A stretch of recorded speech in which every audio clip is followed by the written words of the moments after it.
안녕하십니까. 예, 올해 교직생활 23년째 아이들과 만나고 있는 아이들의 내 행복의 꽃을 피우고 있는 교사 김진입니다. 반갑습니다.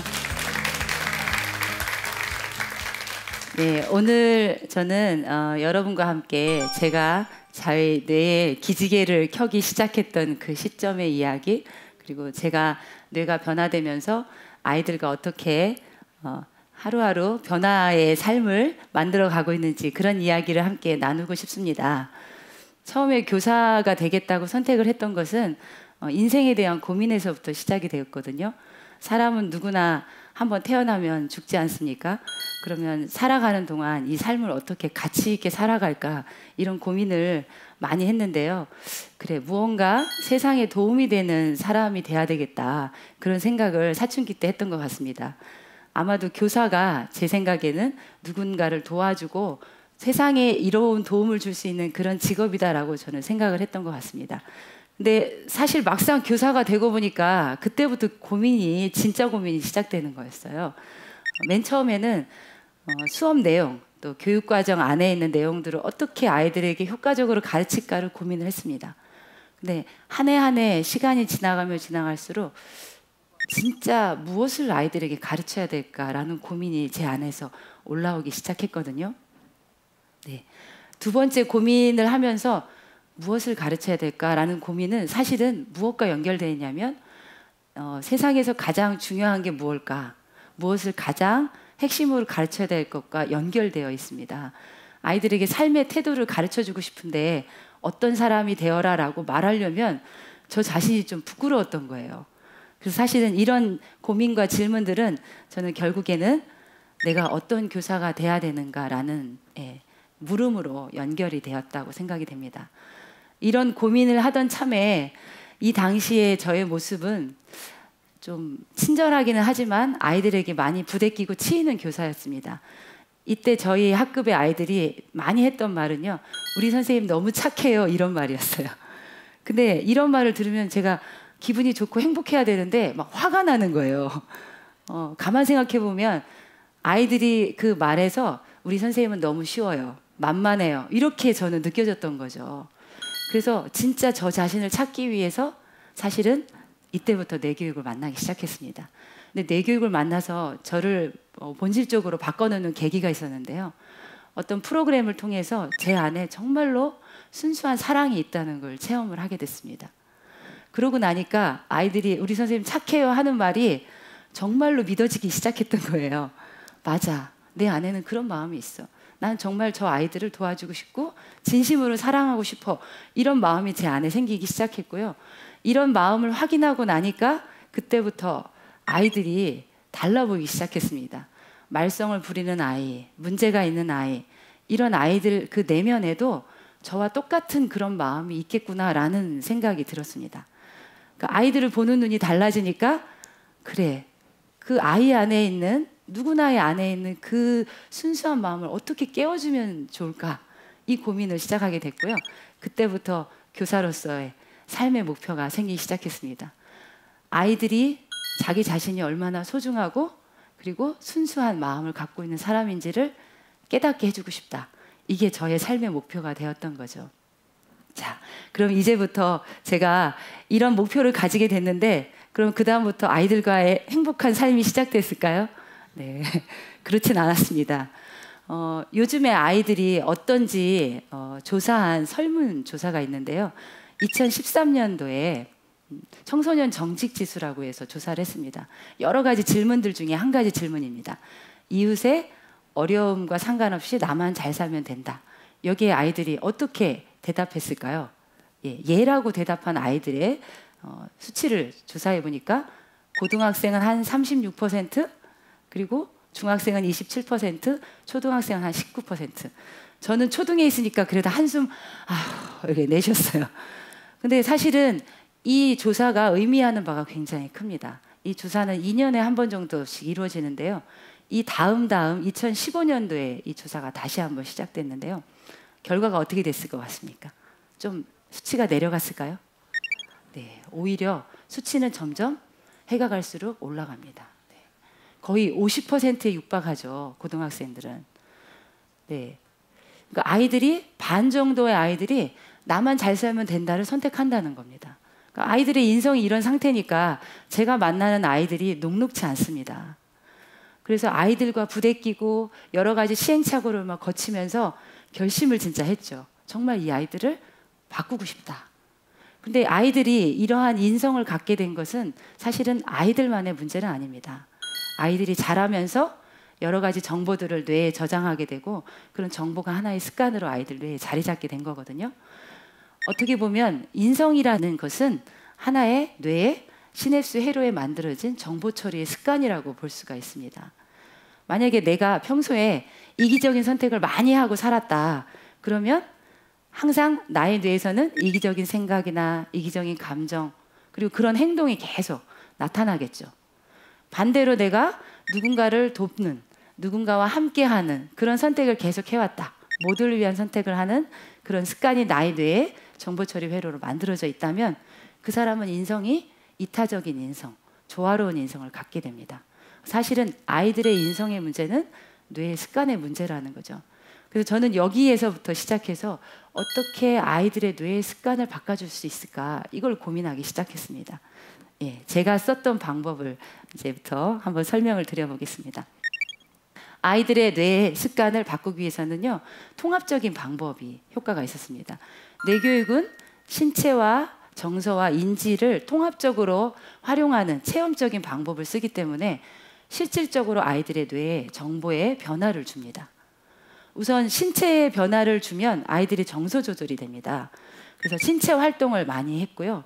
그리고 아이들의 정서를 안정시키기 위해서 여러 가지 명상이란 방법을 활용을 했습니다. 그리고 아이들 뇌에 있는 그런 이기적인 정보들을 바꿔주기 위해서는 체험이 필요합니다. 저는 주로 초등에 있으니까 놀이라는 걸 많이 활용했습니다.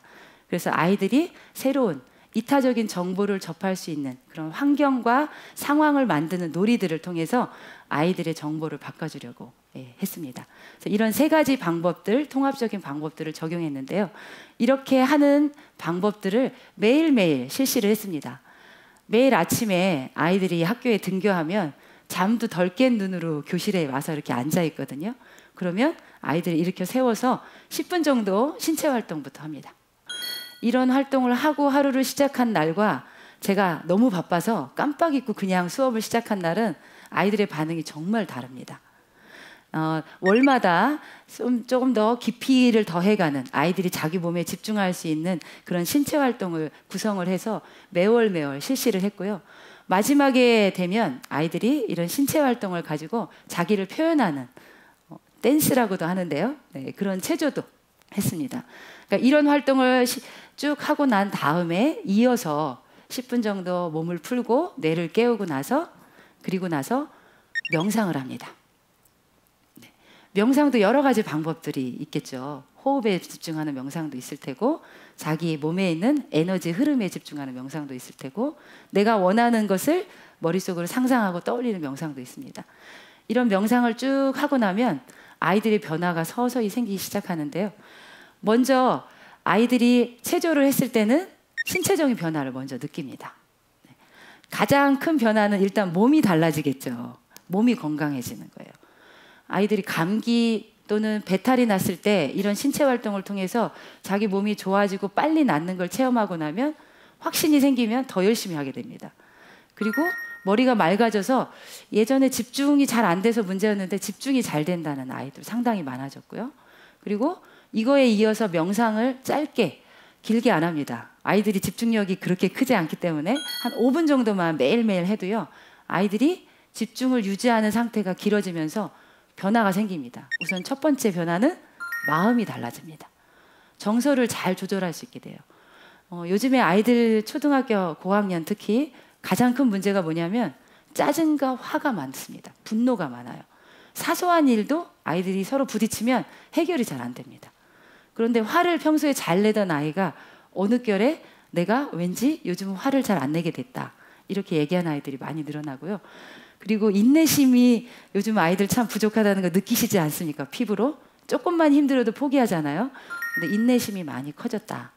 그리고 제일 중요한 거는 제가 생각하기에는 긍정적인 마음이 커진 거. 이게 명상의 효과라고 생각이 됩니다.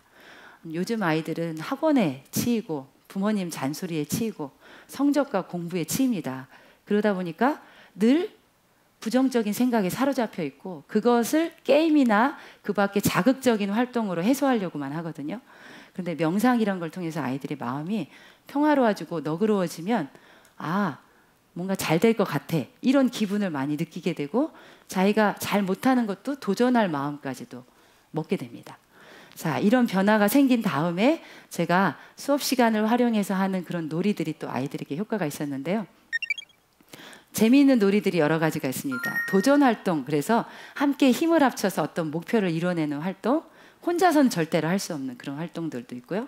그리고 이전까지 내가 해보지 않았던 남을 배려해야지만 성공하는 미션과 같은 그런 놀이들도 줍니다. 또는 자기 스스로 혼자만의 목표를 세우고 그걸 도전해 나가는 그런 게임과 같은 놀이들을 통해서 아이들이 여러 가지 체험을 합니다. 배려와 존중도 체험하고 내 안에 원래부터 있던 자신감이라는 것도 발견하게 되고 아, 다른 사람을 도울 때 정말 내가 기분이 좋아지고 행복해지는구나. 이런 것도 아이들이 점점 깨달아 갑니다. 성찰 놀이를 하고 나서 아이들이 어땠나, 어떤 놀이가 기억에 남았나 한번 적어봐라 했더니 손에 힘을 주고 부정적인 말을 할 때와 또 긍정적인 말을 할 때 내 손가락의 힘이 또 어깨의 힘이 어느 때 강해지는가 하는 그런 놀이였는데요. 이걸 해보고 나서 아이들이 선생님 너무 신기해요. 긍정적인 말 할 수 있어 할 수 있어 이렇게 하니까 진짜 손에 힘이 세졌어요. 그래서 긍정이 우리 몸의 힘도 세지게 한다. 이렇게 체험을 통해서 아이들이 뇌의 정보를 갖게 만드는 그런 놀이들을 합니다. 또 친구를 배려하고 기다려주는 게 아, 성공할 수 있고 잘할 수 있게 해주는구나. 이런 것도 아이들이 알아가고 평소에 내가 얼마나 다른 사람에게 좋지 않은 태도로 대했나도 스스로 돌아보게 되는 그런 놀이들도 있었습니다. 이런 걸 통해서 아이들의 뇌의 정보가 부정과 또 짜증, 화 이런 걸로 가득 차 있었는데 이것들이 점점 긍정의 상태의 정보로 뇌가 바뀌어가기 시작했습니다. 이런 활동들이 그냥 한두 번의 활동으로만 효과를 본 건 아니고요. 매일매일 실천하기를 기록하고 저와 함께 피드백과 함께 했습니다. 모든 것은 몸 신체 활동 그리고 자기 습관을 바꾸는 활동으로 이루어져 있었습니다. 그리고 이것들이 매일매일 쌓여서 아이들이 자기 스스로가 얼마나 조금씩 나아가고 성장하고 있는가를 돌아보게 했습니다. 이전보다 내가 성공했느냐, 내가 목표로 한 걸 이루었느냐 이것이 중요한 게 아니라 내가 얼마나 한 걸음 한 걸음 나아가고 있는가 이게 중요하다는 거죠. 여러 가지 변화들이 공감의 부분에서 또 배려와 나눔의 부분에서도 제가 조사를 해보니까 큰 변화가 있었고요. 우리 반 아이가 저에게 써줬던 편지 중에 이런 글귀가 있습니다. 선생님은 말, 행동 한마디 한마디에서도 저희들을 사랑하는 게 진심으로 느껴져요. 또 희한할 정도로 감사함을 느끼게 해줍니다. 제가 제 이름을 소개할 때 이렇게 소개했습니다. 아이들에게 나는 김진희입니다. 제 이름은 진짜 희한한 선생님이란 뜻입니다. 그랬더니 아이가 이런 내용의 편지를 보냈는데요. 아마도 제가 왜 아이들을 어떻게 성장시키고 싶어 하는지 제 진심을 이 아이는 이해했다고 저는 생각이 됩니다. 이렇게 아이들과 소통하면서 제가 교사로서 더욱 성장해 나갈 수 있게 뇌교육은 만들어졌습니다. 저에게 있어서 뇌교육은 무엇이냐면 바로 희망입니다. 교육의 희망. 왜 교육의 희망일까요? 뇌교육은 지식이 아닌 역량을 키우는 교육입니다. 아이들 한 사람 한 사람의 가지고 있는 가능성을 한 사람 한 사람이 꽃피울 수 있도록 도와주는 교육이고요. 경쟁에서 이기는 것이 아니라 삶의 목표를 인격의 완성에 두게 하는 그런 교육입니다. 그래서 저에게 뇌교육은 교육의 희망입니다. 네, 여기까지 제 얘기를 들어주셔서 감사합니다.